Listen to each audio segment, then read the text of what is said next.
ایک روایت میں آتا ہے جب سحری کا وقت ہوتا ہے شوہر اٹھتا ہے اور اپنی بیوی کو بھی بیدار کرنے کی کوشش کرتا ہے، اللہ کی بندی اٹھ اور اللہ کے حضور سجدہ ریزی کر لے۔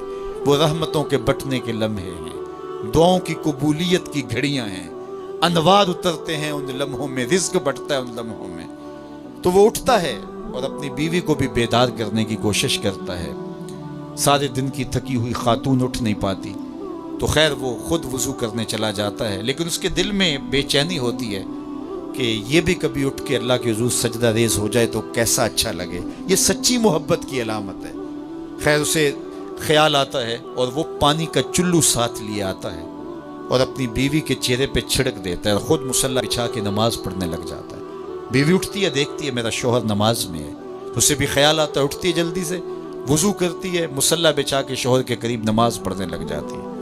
ایک طرف شوہر نماز پڑھ رہا ہے، ایک طرف بیوی نماز پڑھ رہی ہے۔ سحری کے لمحے ہیں، ٹھنڈی ٹھنڈی ہوائیں چل رہی ہیں، انوار اور رحمتوں کی برکھا برس رہی ہے، کوئی دیکھ نہیں رہا، ریا کا شائبہ ہی نہیں، دروازے مقفل ہیں، اور کبھی سجدے میں بیوی ہے، کبھی سجدے میں شوہر ہے، کبھی وہ قیام میں ہے اور یہ رکوع میں ہے، کبھی یہ رکوع میں ہے وہ قعدے میں ہے۔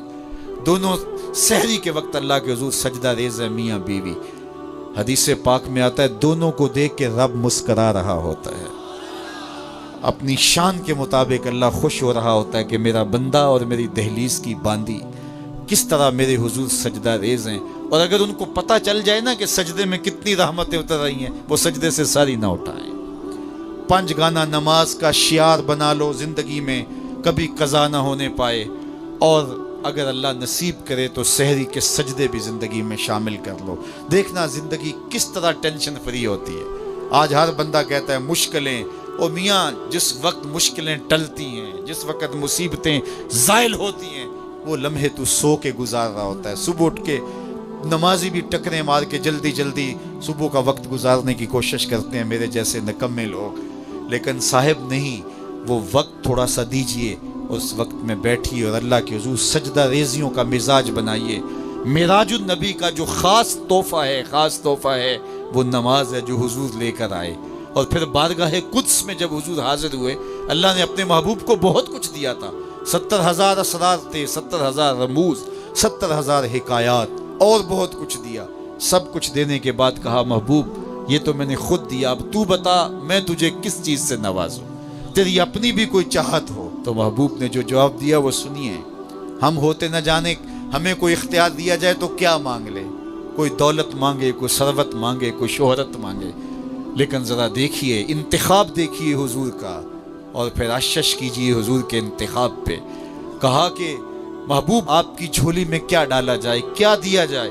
تو محبوب نے کیا کہا؟ بنسبتی الیک بالعبودیہ، اے اللہ ساری زندگی میں یہ کہتا رہا کہ تو میرا رب ہے، آج تو بھی تو کہہ دے کہ تو میرا بندہ ہے، مجھے عبد کہہ کے پکار دے۔ میں نے سجدوں میں کہا تو میرا رب ہے، میں نے قیام میں کہا تو میرا رب ہے، میں نے طائف کے بازاروں میں، مکے کی گلیوں میں کہا تو میرا رب ہے، میں سینے حرم میں کہا تو میرا رب ہے، میرے بدن پہ اوجریاں ڈالی جاتی رہیں، میں نے کہا سبحان ربی الاعلیٰ، میں نے تجھے پکارا اور پتھر برس رہے تھے، میں نے کہا تو میرا رب ہے، میں نے تجھے ہر موقع پہ اپنا رب کہہ کے پکارا، آج تو بھی تو کہہ دے کہ تو میرا بندہ ہے۔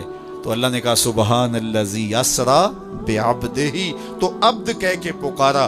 اور عبدیت کا عملی اظہار نماز سے ہوتا ہے۔ نماز میں جو سرور ہے، نماز میں جو لطف ہے اور بندگی کا جو مزہ ہے وہ کہیں اور نہیں ہے۔ حضرت سیدنا غوث اعظم رضی اللہ تعالیٰ عنہ فرماتے ہیں کہ ولایت میں جو سب سے بڑا مرتبہ ہے جو ولی کو نصیب ہو جاتا ہے، وہ مقام بندگی نصیب ہوتا ہے، وہ عبودیت کا مقام ہے جو بندے کو نصیب ہوتا ہے۔ تو یہ بندے کے لیے معراج ہے، اسی لیے کہا گیا الصلاۃ معراج المومنین، نماز مومن کی معراج ہے۔ حضور تو وہاں تک پہنچے جہاں کسی کا تخیل بھی نہیں پہنچ سکتا، لیکن بندہ اس معراج کا حصہ لینا چاہے اور اس کی برکتیں سمیٹنا چاہے تو پیشانی سجدے میں رکھ کر کے اللہ کے حضور بندگی پیش کرے۔ اللہ ہم سب کو اپنے حضور عجز و نیاز کے سجدے نصیب فرمائے۔ ہم جس کا جتنا دکھ بانٹ سکتے ہیں اتنا دکھ ضرور بانٹیں۔ اگر میرے ذمے ایک گھر کا دکھ بانٹنا ہے اور میں صرف اتنی استطاعت رکھتا ہوں تو کیا معاشرے کا آسودہ طبقہ اگر اس کا عزم کر لے، آج ہم یہ بات کہتے تو ہیں کہ یہ حکومتوں کی ذمہ داری اور وہ نبھا نہیں رہی، یہ بات 100% اپنی جگہ پر ہے کہ یہ لوگ جو ہے وہ ان کو دلچسپیاں ہی نہیں ہیں قوم اور رعایا کے معاملات سے، کیونکہ ان کا اپنا پیٹ اتنا بڑا جہنم ہے کہ یہ بھرتا ہی نہیں ہے۔ ورنہ پاکستان کو اللہ نے جتنے وسائل دیے ہیں، اگر کوئی بھی مخلص شخص آ جاتا تو آج ہمارے یہ حالات نہ ہوتے، لیکن اگر یہ حالات نہیں تبدیل ہو رہے، اور اس میں بھی قصور ہمارا ہی ہے، ہم بات کرتے ہیں لیکن ووٹ پھر ان لوگوں کو دیتے ہیں، اور اگلے سال بھی ہم ان کو دیں گے، اس سے اگلے سال ہی ان کو دیں گے، جب سے ہوش سنبھالا ہے ہم یہی کرتے آئے ہیں، اور یہی میں نے دیکھا ہے، ہم عملی تبدیلی چاہتے ہی نہیں ہیں، اور جب ہم نہیں چاہیں گے تو یہ لوگ ہمارے اوپر مسلط رہیں گے، ان کو رہنا چاہیے کیونکہ یہ ہماری سزا ہے۔ حضرت عبداللہ ابن عباس رضی اللہ تعالیٰ عنہ فرماتے ہیں، جو اللہ تعالیٰ فرمایا وہ اس بات پہ قادر ہے کہ تمہارے اوپر سے اور نیچے سے عذاب بھیجے۔ اوپر کا عذاب یہ ہے تمہارے حکمران نااہل ہو، اور نیچے کا عذاب یہ ہے تمہاری اولادیں نافرمان ہو۔ یہ اوپر اور نیچے کا عذاب ہے، اور اس عذاب میں ہم پھنسے ہیں، اور اس وقت تک پھنسے رہیں گے جب تک خود نکلنے کی کوشش نہ کریں گے، اور سر دست ایسا کوئی نظر نہیں آ رہا۔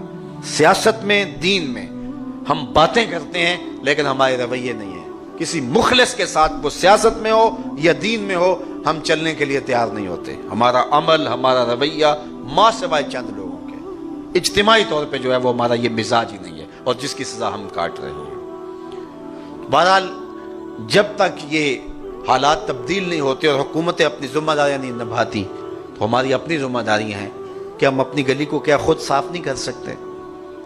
اپنے گھر کو ہم صاف کر لیتے ہیں اور گلی میں پانی کھڑا ہوا ہے، تو ہم کیا گلی سے گزرنا نہیں ہے؟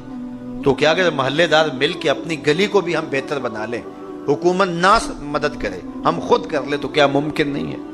آج صاف پانی کا مسئلہ ہے، ایک چھوٹی سی بستی کے اندر کوئی ایک بندہ بھی ایسا نہیں ہے جو فلٹر پلانٹ لگا دے اور پورا گاؤں جو ہے وہ وہاں سے صاف پانی پیے۔ بیماریاں پھیل رہی ہیں، لوگوں کے جو ہے وہ جگر خراب ہو رہے ہیں، ہر محلے میں، ہر گلی میں، ہر بستی میں۔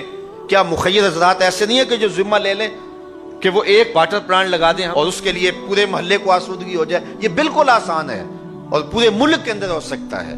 تو اس کے لیے ہمیں اپنے حصے کو، اپنے کردار کو بہرحال ادا کرنا چاہیے، اور ہمیں صاف پانی کی فراہمی کے لیے کوشاں ہونا چاہیے، اپنے گلی محلے کی صفائی کے لیے کوشاں ہونا چاہیے، اپنے ماحول کو پرامن رکھنے کے لیے مختصر چھوٹی کمیٹیاں بنا کر کے اس کے لیے عملی جد و جہد کرنی چاہیے۔